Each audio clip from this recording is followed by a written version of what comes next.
Hey, salut! La praille, est-ce que vous connaissez ça? Moi, vu que je passe plus de temps au champ que dans ma plate-bande, ben ma plate-bande en est remplie. Ça, si vous connaissez pas ça et que vous faites du jardinage, allez lire là-dessus. Yves Gagnon en parle dans son livre Le jardin écologique. C'est une plante qui pousse au printemps, souvent dans des sols qui sont pas entretenus. Comme moi ici, là, j'avais du paillis dans ma plate-bande, puis je désherbe plus, je prends même plus le temps de prendre du temps ici, de passer du temps dans ma plate-bande. Fait qu'il y a plein de mauvaises herbes utiles qui sont développées. Donc j'aime bien ça. La prêle, ce que ça fait, c'est que c'est un antifongique extraordinaire.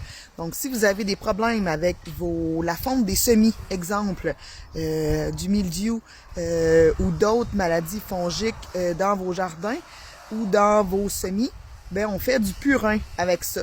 Donc, il y a deux façons de faire du purin.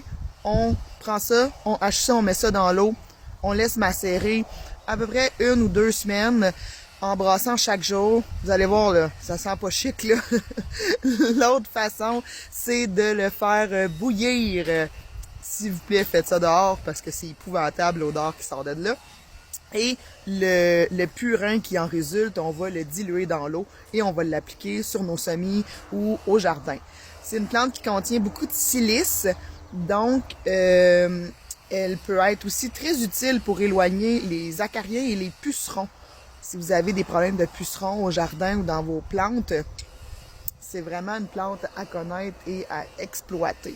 Donc, j'en ai de fait à la ferme. Une amie m'en a préparé, m'en a donné un pot quand elle a fait le sien. Donc, je vous montre ça là, dans les prochaines vidéos, comment je vais l'appliquer et où je vais l'appliquer au jardin. Bonne journée!